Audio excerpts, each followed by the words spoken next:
창문 틈 사이로 아침 햇살이 희미하게 들어왔어요. 시계를 보니 벌써 7시였습니다. 저는 조용히 한숨을 내쉬며 부엌으로 향했어요. 전기밥솥에서 퍼지는 갓 지은 밥 냄새가 은은하게 주방을 감쌌고 프라이팬 위에서는 계란이 노릇노릇하게 익어가고 있었어요. 지글지글 기름이 튀는 소리와 함께 하루가 시작되었죠. 냄비에 미리 끓여둔 된장국을 한 국자 떠서 맛을 보며 뒤돌아보니 거실 소파에 웅크린 채 이불을 덮어쓰고 있는 아이의 작은 몸이 보였어요. 저는 젓가락을 내려놓고 다가가 가볍게 아이의 등을 쓸어주었습니다. 서진아, 일어나야지. 벌써 7시야. 조금만 더 잘래. 아이의 나른한 목소리가 이불 안에서 새어나왔어요. 저는 피식 웃으며 이불을 살짝 들추었습니다. 조금 더 자면 지각이야. 어서 일어나서 씻고 밥 먹어야지. 엄마, 오늘 학교 안 가면 안 돼요? 안 돼. 오늘도 열심히 공부해야지. 아들은 작은 몸을 웅크리며 다시 이불 속으로 파고들었어요. 나가기 싫어. 그 말에 저는 순간 걸음을 멈추었어요. 요즘 아들의 표정이 어딘가 모르게 어두웠어요. 분명 무슨 일이 있는 듯 했지만 아이가 먼저 말을 꺼내지 않으면 제가 묻는다고 쉽게 털어놓을 것 같지도 않았습니다. 저는 부드럽게 아이의 이마를 쓰다듬으며 다시 말을 걸었어요. 서진아, 학교에서 무슨 일 있어? 아들은 한동안 대답하지 않다가 천천히 고개를 저었어요. 아니야, 아무것도. 그 말에 저는 더 이상 캐묻지 않고 다만 따뜻하게 웃어주었습니다. 그럼 얼른 일어나자. 오늘 아침엔 네가 좋아하는 계란말이랑 된장국 끓였어. 진짜? 아들의 눈이 반짝 빛났어요. 그럼 엄마가 정성껏 만들었지. 빨리 씻고 와. 아들은 마지못해 몸을 일으켰어요. 저는 아이를 욕실로 보내고 다시 부엌으로 돌아와 식탁을 차렸습니다. 식탁 위에는 김이 모락모락 나는 따뜻한 밥과 노릇하게 부친 계란말이, 그리고 아들이 좋아하는 멸치볶음이 놓여 있었습니다. 잠시 후 서진이가 씻고 나와 자리에 앉았어요. 아들은 아직 졸린 듯 멍한 얼굴로 수저를 들었어요. 엄마는 안 먹어? 엄마는 서진이 먹는 거 보고 먹을게. 저는 아이가 밥을 잘 먹는지 살피며 조용히 숟가락을 들었어요. 하지만 한편으로는 속이 복잡했습니다. 일이 이렇게 될 줄은 몰랐는데 제 고민의 이유는 바로 초등학교 3학년인 아들의 담임 선생님이었습니다. 지난 3월 개학 이후 아들이 같은 반 친구와 다툼이 있었고 담임 선생님으로부터 연락을 받았던 일이 있었거든요. 저는 상담을 하러 학교에 가게 되었죠. 개학하는 날에는 멀리서 얼굴만 본 것이 전부였는데 학부모 상담을 하면서 처음으로 담임 선생님과 직접 마주하게 되었고 그날 처음으로 아들의 담임 선생님을 제대로 보게 되었어요. 담임 선생님으로부터 전화를 받은 것은 점심시간이 지날 무렵이었습니다. 일을 하고 있는데 휴대폰이 울렸거든요. 익숙하지 않은 번호였지만 학교에서 온 전화라는 걸 직감했어요. 네, 여보세요? 안녕하세요. 서진이 어머님 맞으시죠? 저는 서진이 담임을 맡고 있는 정윤호입니다. 차분한 목소리였어요. 저는 순간 심장이 철렁 내려앉았어요. 네, 선생님. 무슨 일이신가요? 다름이 아니라 오늘 서진이가 같은 반 친구와 다툼이 있었습니다. 아차. 순간 머릿속이 하얘졌어요. 평소 서진이는 성격이 조용한 편이라 친구들과 잘 지내는 아이였어요. 그런데 싸움을 했다는 건 무슨 일이 있었나요? 서진이와 친구가 말다툼을 하다가 몸싸움까지 번졌습니다. 교실에서 있었던 일이라 바로 중지하긴 했는데 서로 감정이 많이 상한 상태라 학부모님께 연락드리는 게 좋을 것 같아서요. 네, 혹시 어떤 이유 때문인지 여쭤봐도 될까요? 잠시 침묵이 흘렀어요. 담임 선생님의 목소리는 조금 조심스러워졌어요. 그 친구가 서진이에게 아빠가 없다고 놀려서 시작이 된 것 같습니다. 그 순간 저는 손에 힘이 빠졌어요. 아빠가 없다고 놀렸다니 순간 가슴이 먹먹해졌습니다. 그래서 서진이가... 처음엔 서진이가 참았던 것 같아요. 그런데 상대 친구가 계속해서 놀리자 결국 먼저 손을 올렸습니다. 아, 그런 일이... 물론 폭력적인 행동은 어떤 경우에도 정당화될 수 없습니다. 하지만 상대 친구 역시 서진이에게 상처가 될 말을 했기 때문에 양쪽 모두 지도할 필요가 있다고 생각합니다. 네, 선생님. 정말 죄송합니다. 제가 서진이와 잘 이야기해 보겠습니다. 아니에요, 어머님. 사실 상대 친구에게도 잘못이 있습니다. 그래서 저는 오늘 두 아이와 학부모님들을 함께 만나 뵙고 이야기를 나누는 게 좋겠다고 생각했습니다. 네. 시간 괜찮으시면 오늘 바로 학교로 와주실 수 있을까요? 저는 당장 일하던 걸 정리하고 회사로 나왔고 아들이 다니는 학교로 향했습니다. 학교에 도착하자 복도에는 아이들이 뛰어다니는 소리가 들렸어요. 저 멀리 상담실 문 앞에 도착하니 이미 한 아이의 부모님이 와 있었는데 서진이와 다툼이 있었던 아이의 어머니였어요. 저는 조심스럽게 다가가 인사를 했습니다. 안녕하세요. 저는 서진이 엄마입니다. 네, 안녕하세요. 그 순간 상담실 문이 열렸고 담임 선생님이 목습을 드러냈어요. 두 분 다 오셨네요. 안으로 들어오시죠. 저와 그 상대 학부모는 천천히 문을 열고 들어갔습니다. 상담실 안쪽에는 서진이와 상대 친구가 나란히 앉아 있었는데 우리 아들은 풀이 죽은 표정이었고 저를 보자 살짝 움찔하는 게 느껴졌습니다. 저는 조용히 서진이 옆에 앉으며 손을 잡아주었어요. 괜찮아? 아들은 고개를 끄덕였지만 말없이 입술을 꽉 깨물고 있었어요. 서진이 애가 힘이 아주 센가 보네요. 아, 이거 우리 준서 얼굴 어떻게 해요? 긁힌 것 같이 보이는데 흉지면 어떻게 해요? 아, 너무 죄송합니다. 준서야, 나는 서진이 엄마인데 아줌마가 준서 얼굴 좀 봐도 될까? 미안해. 준서 어머님 너무 죄송해요. 제가 치료에 대한 건 다 책임을 지겠습니다. 그때 담임 선생님이 조용히 말을 꺼냈습니다. 준서는 양호실에 먼저 다녀왔고 크게 다치지는 않았습니다. 그런데 오늘 두 아이가 싸우게 된 이유는 어머님들도 들으셨을 겁니다. 아이들이 서로 감정이 상한 상태라 우선 서로에게 사과를 하는 것이 먼저일 것 같습니다. 저는 조용히 서진이를 바라보았어요. 서진아, 친구한테 미안하다고 말할 수 있겠어? 서진이는 주먹을 꼭 쥐었다가 천천히 입을 열었어요. 미안해. 그 말을 듣자 상대 친구도 눈치를 보다가 어머니를 쳐다봤어요. 나도 친구한테 사과해야지. 상대 아이는 멋쩍은 얼굴로 입을 삐죽이며 말했어요. 나도 미안해. 담임 선생님은 그제야 안도하는 듯한 표정을 지었어요. 두 아이가 서로에게 사과를 했으니 이제 다시 화해하고 잘 지냈으면 합니다. 네, 선생님. 저도 신경 써서 지도하겠습니다. 담임 선생님은 고개를 끄덕이며 차분한 목소리로 말을 이었어요. 저는 한 가지 더 말씀드리고 싶은 게 있습니다. 아이들 사이에서 부모님이 계신지 아닌지를 가지고 놀리는 것은 절대 바람직한 일이 아닙니다. 부모님이 한 분만 계시든 계시지 않든 그건 누구에게도 조롱거리가 되어서는 안 됩니다.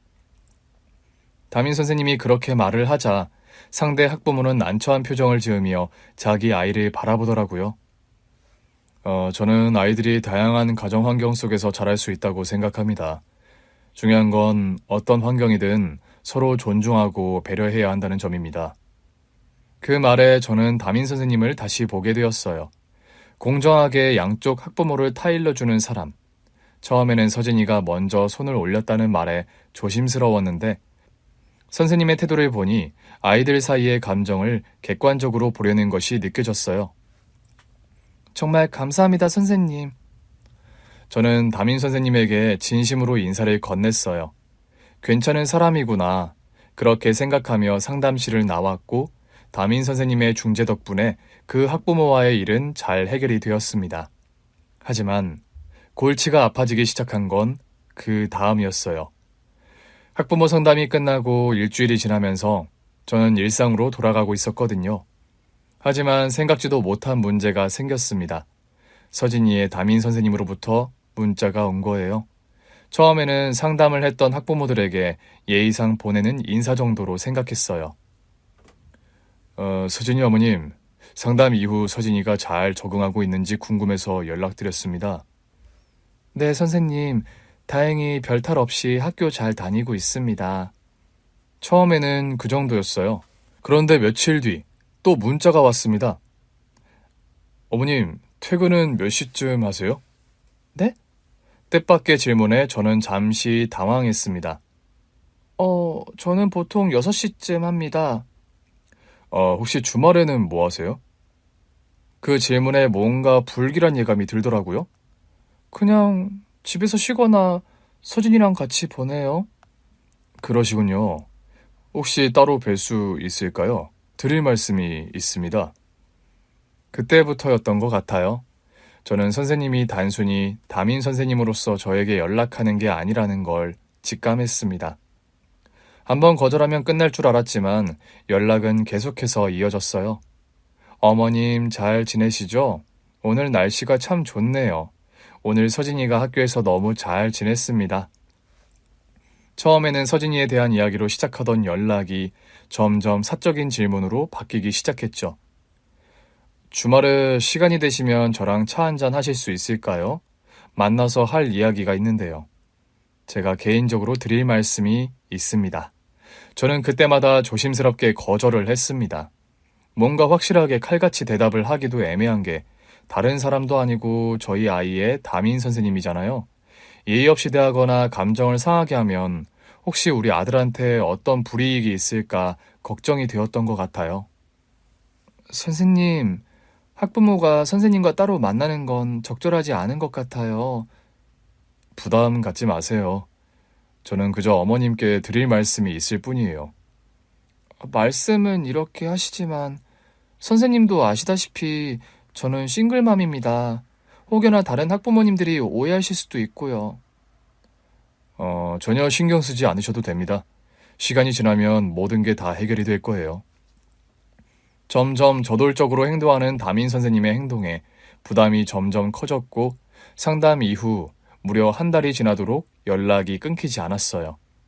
그러던 어느 날 담임 선생님은 더 이상 자신의 마음을 숨기지 않겠다고 선언했습니다. 퇴근 후 집으로 가던 길이었거든요. 휴대폰이 울렸고 화면에는 담임 선생님의 이름이 떠 있었습니다. 한숨을 쉬며 전화를 받았어요. 네, 선생님. 어머님, 이번 주말에 잠시 뵐 수 있을까요? 선생님, 전에 말씀드렸듯이 저는 선생님과 사적으로 만날 생각이 없습니다. 어머님, 저는 더 이상 제 마음을 숨기고 싶지 않습니다. 그 말에 저는 걸음을 멈추었습니다. 네? 제가 어머님을 좋아하는 것 같습니다. 가슴이 철렁 내려앉았어요. 처음 상담하며 대화를 나눈 이후 어머님에게 마음이 갔습니다. 선생님, 그런 말씀은 하시면 안 됩니다. 저도 알고 있습니다. 하지만 더 이상 제 마음을 숨길 수가 없습니다. 손이 떨렸어요. 왜 하필이면 우리 아이의 담임 선생님이? 그날 이후 저는 불안해졌어요. 이 사실을 다른 학부모가 알게 된다면, 시댁에서 알게 된다면, 서진이가 혹시라도 선생님의 태도를 이상하게 느끼진 않을까.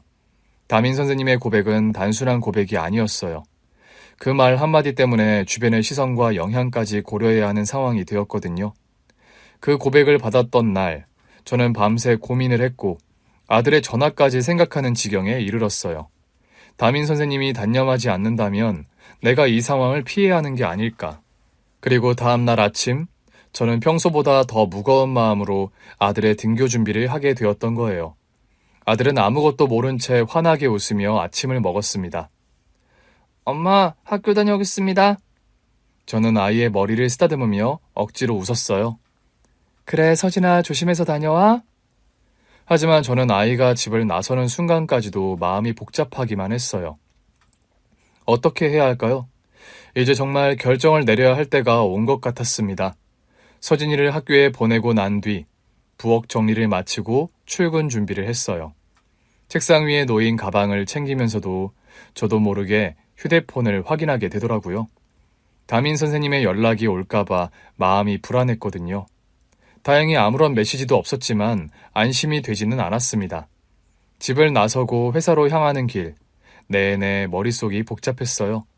저는 작은 회사에서 격리 일을 하고 있었거든요. 단순한 서류 정리와 회계 업무를 맡고 있었는데 그동안 큰 문제 없이 다닐 수 있어서 감사한 일이었죠. 출근 후 책상에 앉아 서류를 정리하면서도 저는 자꾸만 어제 저녁 담임 선생님과 나눴던 대화가 떠올랐습니다. 어머님, 저는 더 이상 제 마음을 숨길 수 없습니다. 선생님, 그런 말씀하시면 안 돼요. 처음 배웠을 때부터 어머님께 마음이 갔습니다.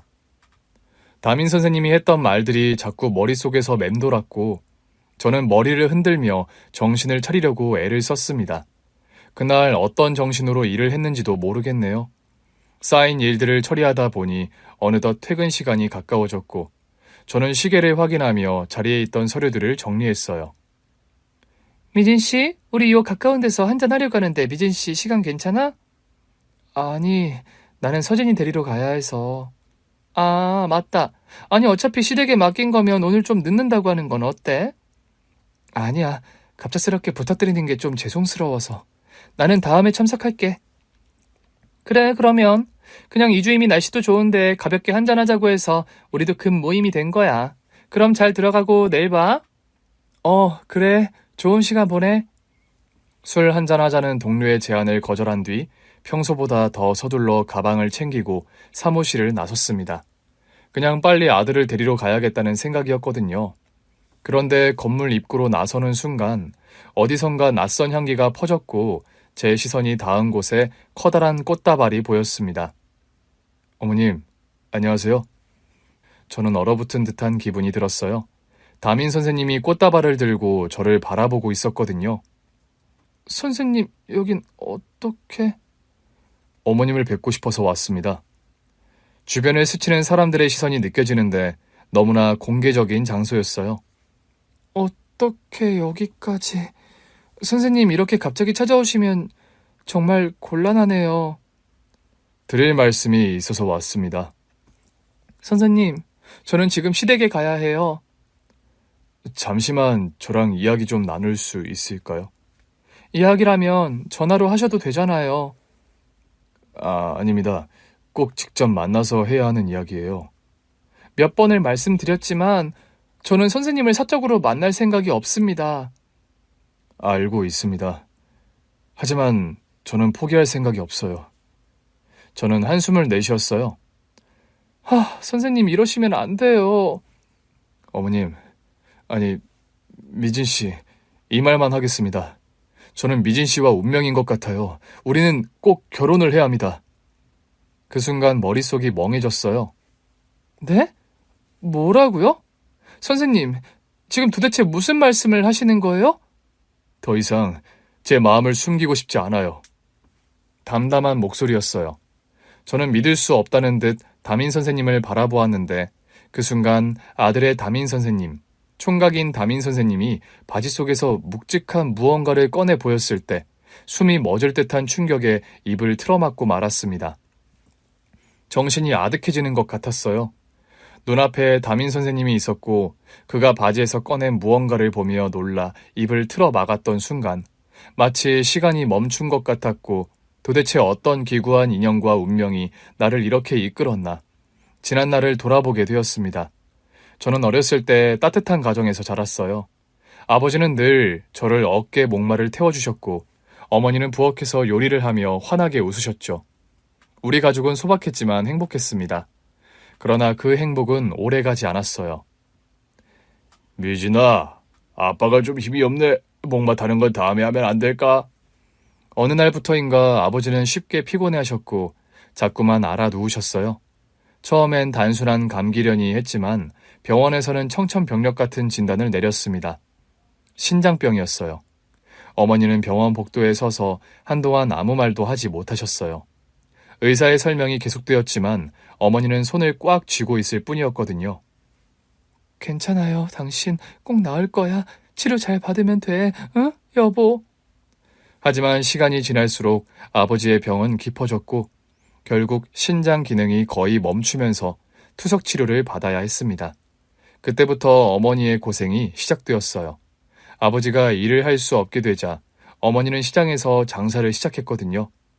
처음엔 작은 채소 가게를 열었지만 가게 운영이 쉽지 않아서 닫아야 했고 이후로는 건물 청소 일을 하며 하루하루 버티셨습니다. 미진아, 오늘 뭐 먹고 싶어? 엄마가 퇴근하고 맛있는 거 해줄게.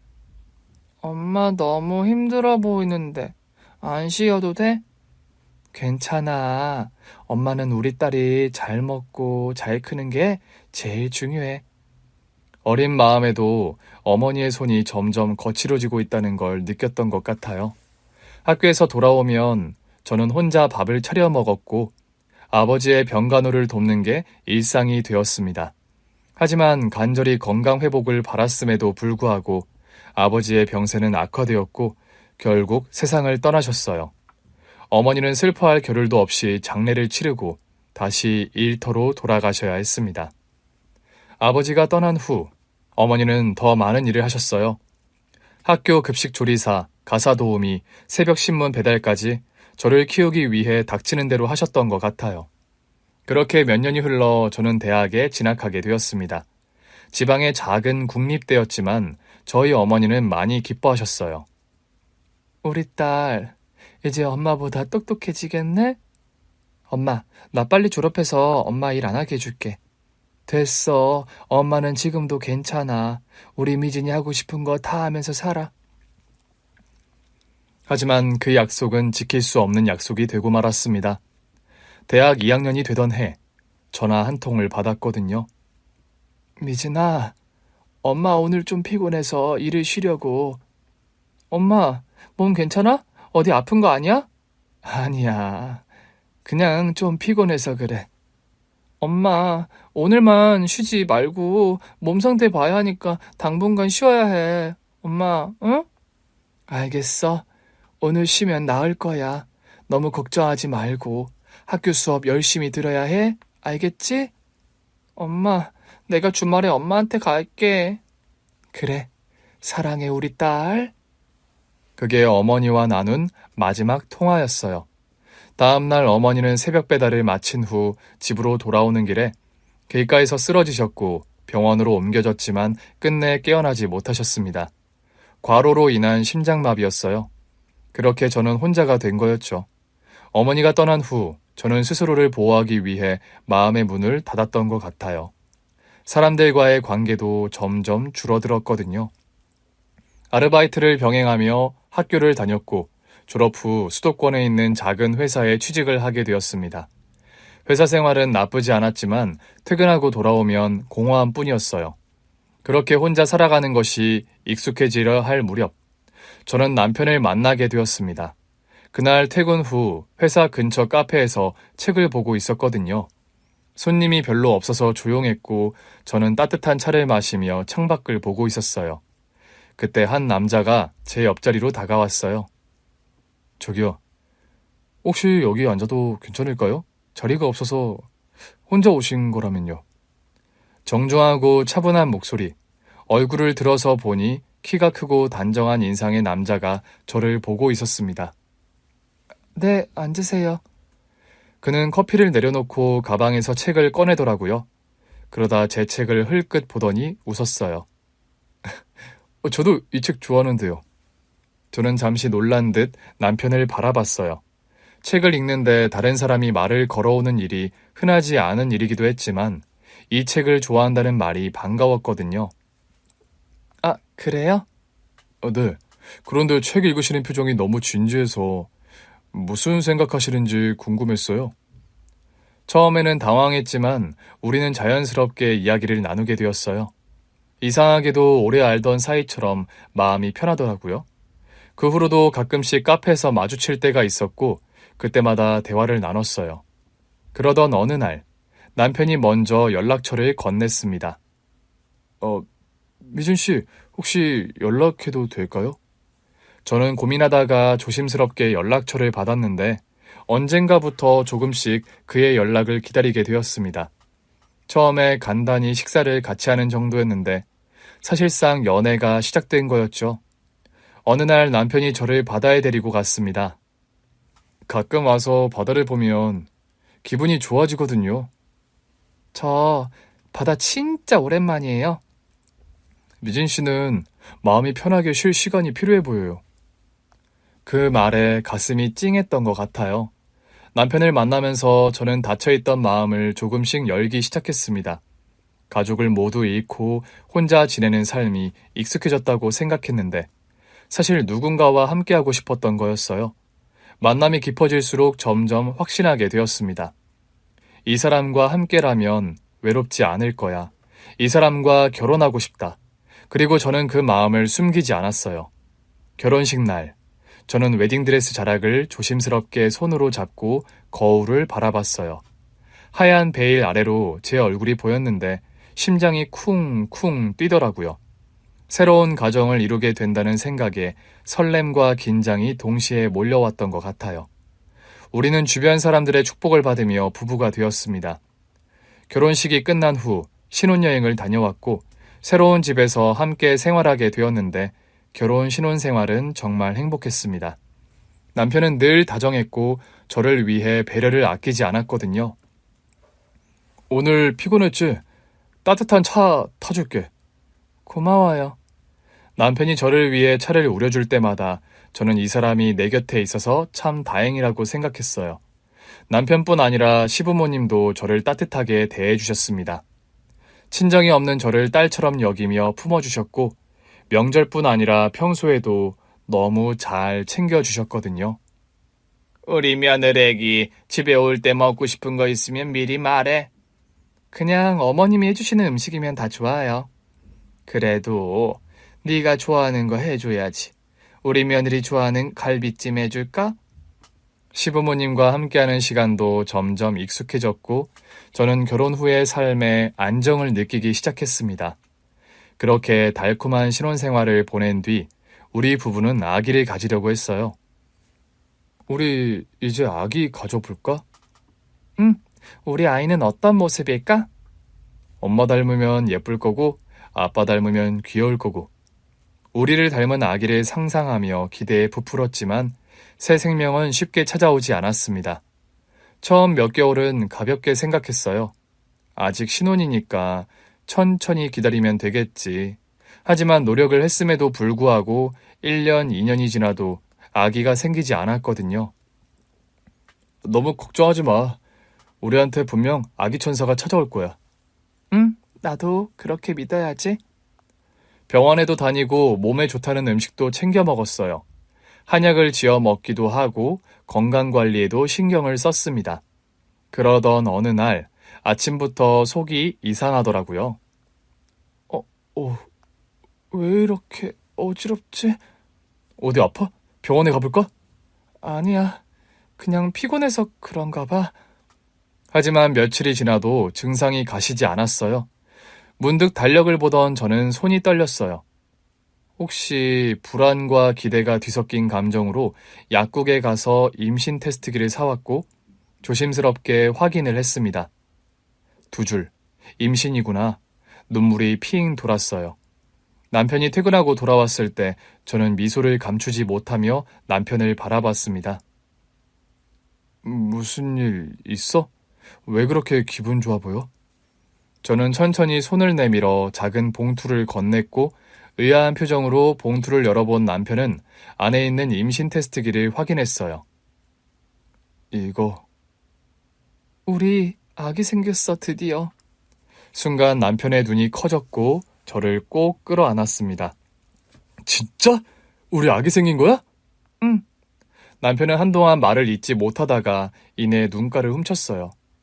고마워, 여보. 정말 고마워. 그날 우리는 함께 웃고 울었어요. 3년 동안 기다렸던 순간이었거든요. 이 소식을 시부모님께 전했을 때 어머님은 전화를 받자마자 소리를 지르셨어요. 정말이야? 우리 손주가 생긴 거라고? 네, 어머님. 세상에, 여보 들었어요? 우리 며느리가 임신을 했대. 그래? 잘 됐구만. 진짜 잘 됐어. 며칠 후 시부모님께서 보내신 택배가 도착했습니다. 택배 박스를 열어보니 영양제, 견과류, 정성껏 포장된 말린 대추와 들깨가루와 함께 손편지가 있었습니다. 미진아, 몸조리 잘하고 건강하게 지내야 해. 손주랑 너랑 다 잘 크도록 우리가 기도할게. 어머님의 편지를 읽으며 저는 눈물을 흘렸어요. 아기는 그야말로 우리 부부에게 새로운 희망이었습니다. 그때 정말 한 생명을 품고 살아가는 엄마가 된다는 것을 실감하기 시작했던 것 같아요.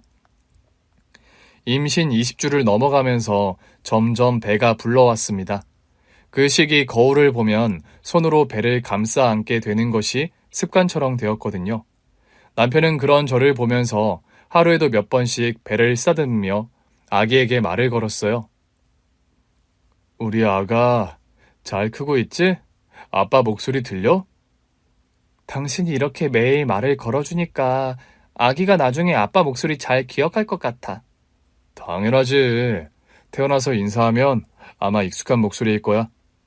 남편과 저는 아이가 태어나면 어떤 이름을 지을지, 누구를 닮았으면 좋을지 이야기하며 행복한 나날을 보냈습니다. 남편은 퇴근할 때마다 아기 용품을 하나씩 사와서 보여주었어요.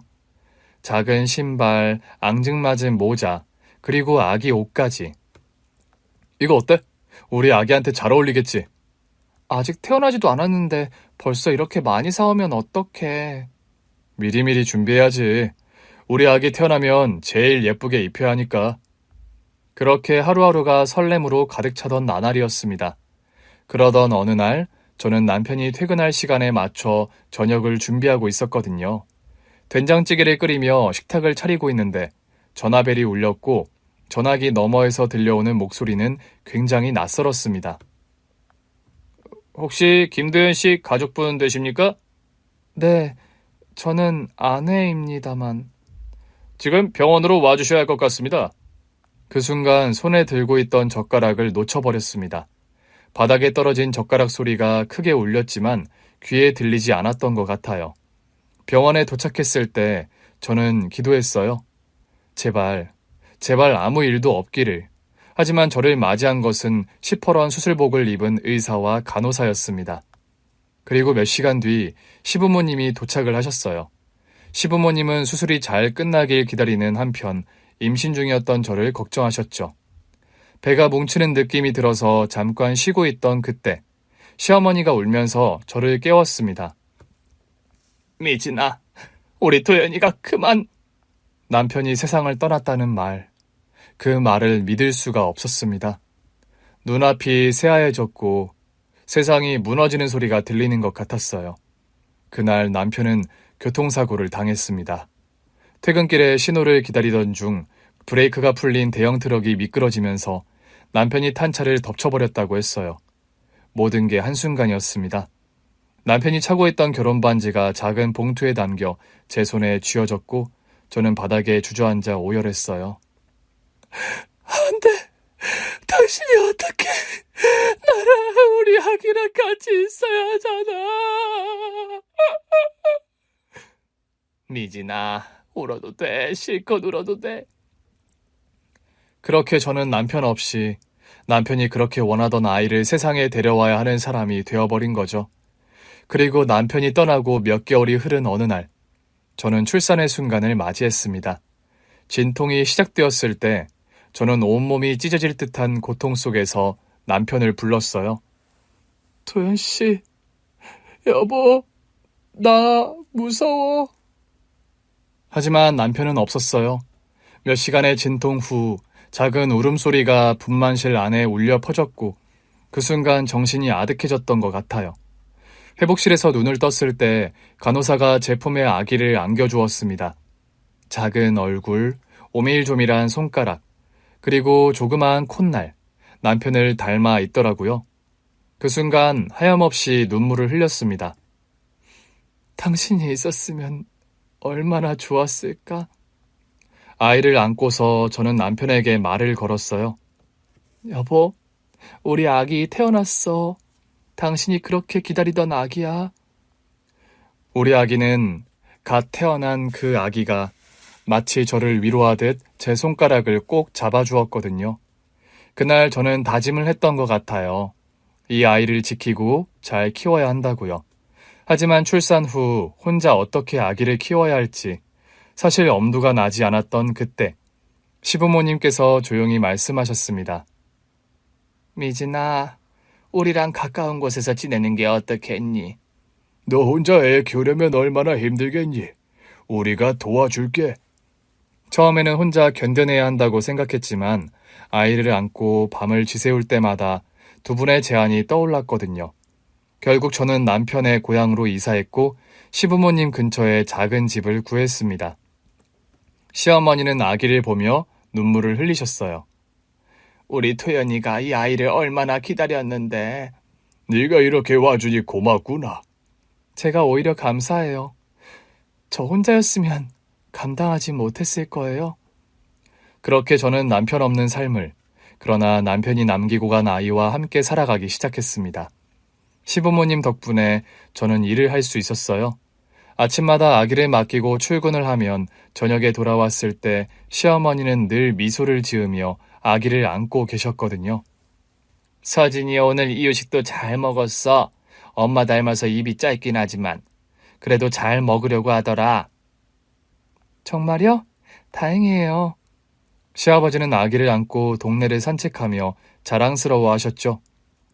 우리 서진이 아빠가 없어도 할아버지가 있다. 걱정 마라. 할아버지가 지켜줄 거야. 그렇게 저는 시부모님의 도움 속에서 아이를 키웠습니다. 처음에는 막막하기만 했던 삶이었지만 시간이 지나면서 깨달았던 것 같아요. 남편이 떠났다고 해서 저까지 무너지면 안 된다는 걸요. 그때 아버지 돌아가신 뒤 온갖 일을 하며 저를 키워주신 돌아가신 친정 엄마 생각이 많이 나더라고요. 여자는 약할지 몰라도 엄마는 강하다는 걸 그때 알았어요. 남편이 남기고 간 가장 소중한 존재, 우리 아들 서진이를 위해서 꿋꿋하게 살아갔습니다. 남편과 사별한 지 10년 후 10살 아들 키우고 있는데 자꾸 나랑 결혼해달라는 아들 총각 담임 선생님, 그 사람을 자꾸 밀어냈더니 미진 씨, 저는 당신과 결혼을 꼭 해야 합니다 말하며 바지 속 묵직한 것을 내게 보여준 순간 입을 틀어 막았습니다. 담임 선생님이 바지 속에서 묵직한 무언가를 꺼내는 순간 저는 본능적으로 한 걸음 물러섰습니다. 그런데 눈앞에 보인 것은 제가 예상했던 것이 아니었어요. 은색 메탈 줄의 둥근 다이얼, 깔끔한 검은 바탕 위에서 초침이 조용히 움직이고 있는 시계. 그 순간 저는 숨이 멎을 듯한 충격을 받았어요. 이 시계, 단번에 알아볼 수 있었어요. 담임 선생님은 조용히 시계를 내밀며 저를 바라보았습니다. 이 시계, 혹시 기억하시나요? 저는 입을 떼지 못하고 그저 시계를 응시했어요. 심장이 미친 듯이 뛰었습니다. 바로 남편의 시계였거든요. 남편이 연애 시절부터 항상 차고 다니던 거였고 결혼 후에도 늘 손목에 차고 있던 시계였습니다. 이거 저희 남편 도연 씨 시계잖아요. 네, 맞습니다.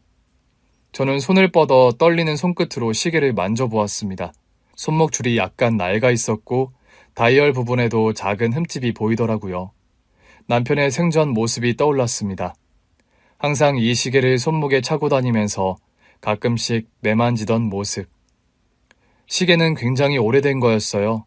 남편을 처음 만나던 날도 시계를 차고 있었는데 그때도 이미 낡아 있었거든요.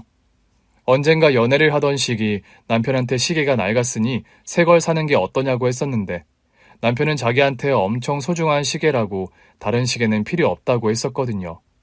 굉장히 아끼는 건가 보다 생각했었는데 그러고 보니 그런 일이 있었어요.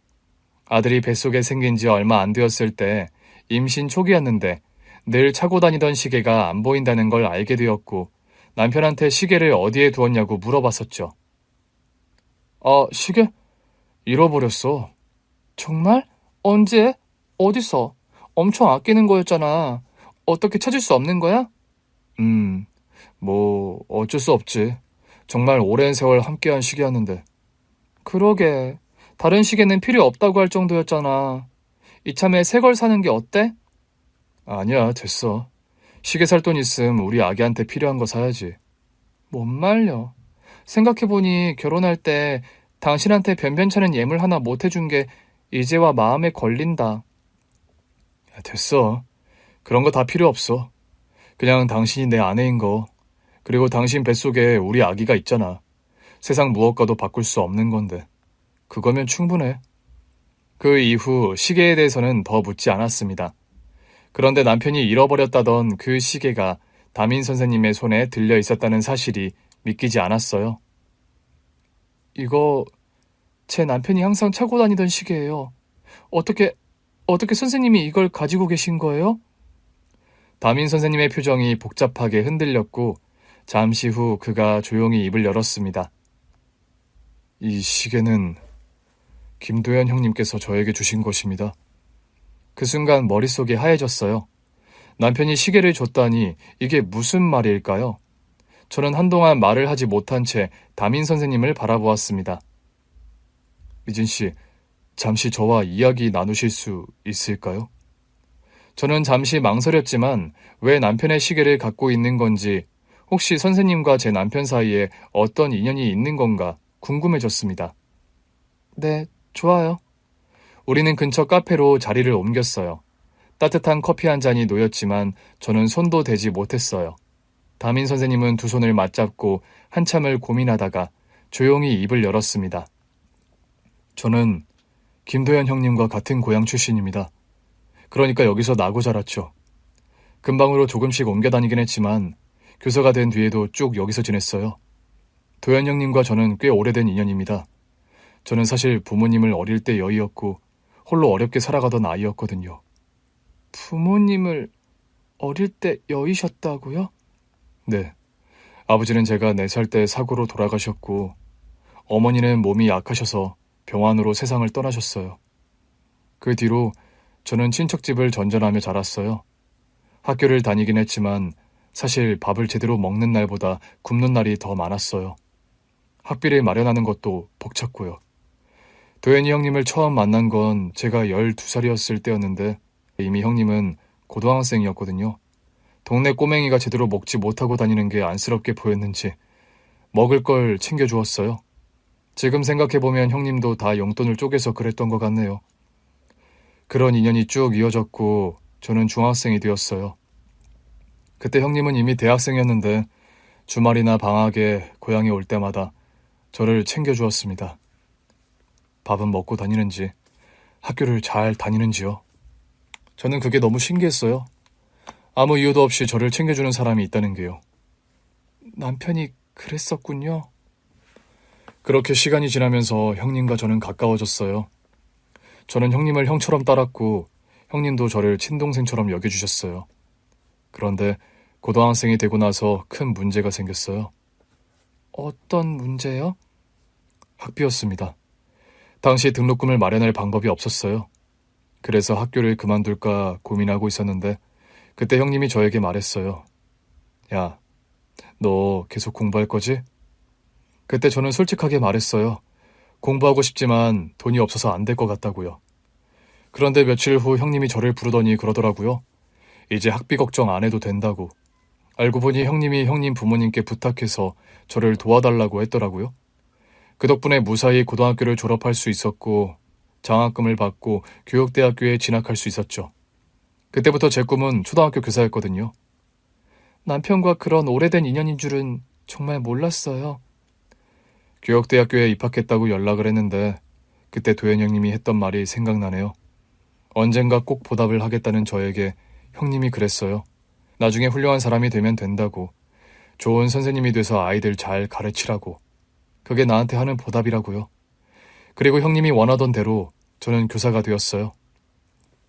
다민 선생님의 입을 통해 남편에 대한 이야기를 듣는 사이 어느덧 눈물이 흐르고 있었습니다. 저는 도현 형님에게 정말 많은 빚을 졌어요.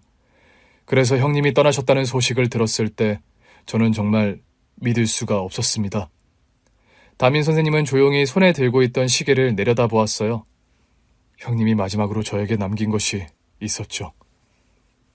그의 손끝이 시계 위를 부드럽게 쓸었습니다. 그게 이 시계인가요? 왜 선생님에게 이 시계를 주신 거예요? 제가 형님과 마지막으로 만났던 날, 아마 그때가 미진 씨가 서준이를 임신한 지 얼마 안 되었을 때였을 거예요. 그러니까 10년 전이죠. 형님과 저는 가끔 연락을 주고받으며 지냈어요. 형님이 회사 다니고 결혼을 하는 사이 저도 학업을 마치고 임용고시를 준비하면서 바쁘게 지냈던 것 같아요. 그럼 마지막으로 만났다는 그때가 제가 막 임용고시에 합격하고 교사 발령을 기다리던 때였어요. 그때 형님이 고향에 내려오셨다는 소식을 들었거든요. 마침 저도 부모님 산소에 다녀오려고 내려가 있었고요. 그래서 형님께 연락을 드렸고 임용고시 합격했다는 소식을 전했는데 형님이 곧바로 만나자고 했었죠. 저는 형님을 오랜만에 본다는 생각에 너무 반가웠어요. 그래서 약속 장소로 한달음에 달려갔는데 형님은 예전과 다름없이 다정하셨어요. 저를 보자마자 어깨를 두드리면서 이제 어엿한 선생님이 됐다고 축하해 주셨어요. 그리고는요. 담임 선생님은 말을 잠시 멈추고 저를 바라보았습니다. 형님께서 제일 먼저 하신 말씀이 뭐였는지 아세요? 뭐였나요? 우리 미진이가 임신했어. 였어요. 저도 임용을 합격하고 형님도 기다리던 아기가 생긴 건데 서로 기쁜 소식을 나누게 되었던 거죠. 형님은 정말 행복해 보였어요. 아빠가 된다는 게 너무 기대된다고 미진 씨랑 아기한테 더 잘해주고 싶다고 말씀하셨죠. 남편이 그렇게 기뻐했군요. 그랬을 거예요. 정말 아기를 기다렸으니까요. 네. 형님은 아기를 위해 더 열심히 일하고 싶다고 하셨어요. 그리고 담임 선생님은 조용히 손에 들린 시계를 만졌어요. 저에게 그러셨어요. 너도 이제 누군가에게 도움을 줄 차례야 라고요. 제가 교사가 된 건 다 형님 덕분이라고 그랬는데 전에 했던 말을 하셨죠. 좋은 선생님이 되라고요. 그리고는 갑자기 이 시계를 풀어서 저한테 주셨어요. 시계를 주었다고요? 네. 그날 바로 제 손목에 채워줬어요. 왜 그 시계를... 형님은 그냥 환하게 웃으면서 그러셨어요. 손목이 허전해 보인다고요? 발령돼서 출근하게 되면 시계 차고 다니라고. 좋은 시계라고. 잘 간직하라고요. 저는 받을 수 없다고 했어요. 하지만 형님은 시계를 채워주면서 잘 가지고 있으라고 제가 좋은 선생님이 될 거라면서 이 시계를 보면서 형님이랑 했던 약속을 기억하라고 하셨죠.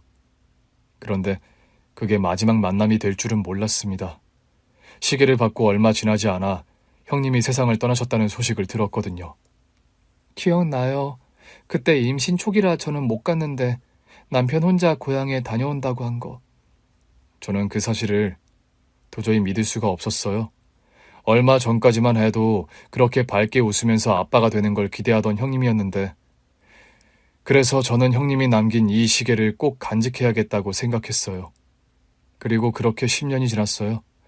올해 새학년을 맞아서 반 배정을 받고 명단을 살펴보다가 저는 깜짝 놀랐습니다.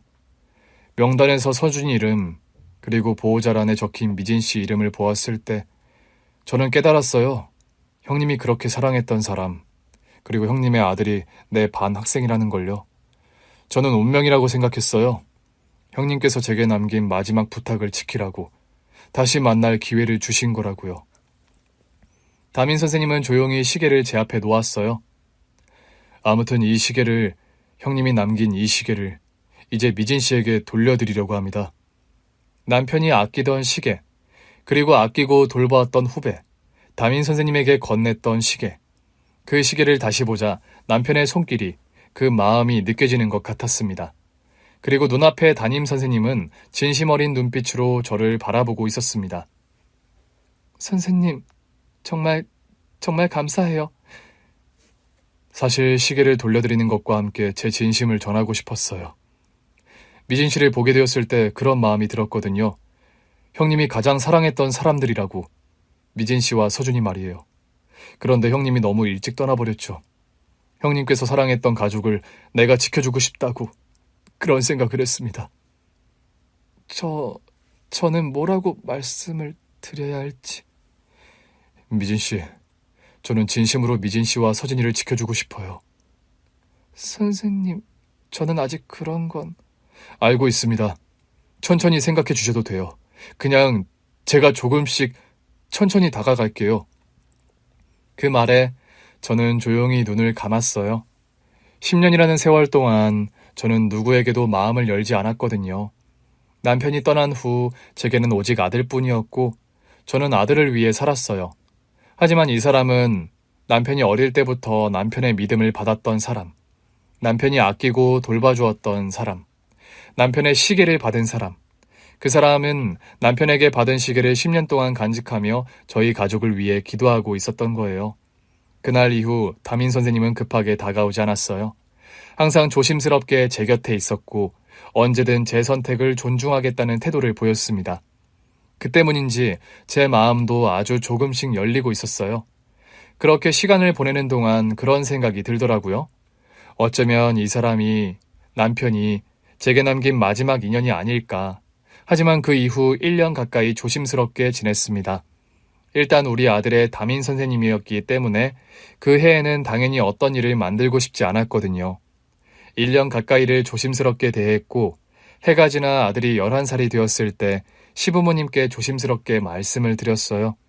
시어머니는 한참 동안 아무 말씀도 하지 않으셨지만 이내 제 손을 꼭 잡아주셨어요. 네가 행복하면 돼. 벌써 10년이 넘었지 않니? 그저 우리가 바라는 건 너랑 서준이가 행복하게 지내는 거야. 나도 그 젊은이가 참 괜찮은 사람 같더구나. 사실 그동안에도 너를 보며 안타까운 생각이 많이 들었어. 아직 젊은 나이인데 우리 때문에 이렇게 메어지는 게 아닐까 하고 말이다. 10년이 지났지 않니? 새로 시작해도 된다. 당연히 괜찮지.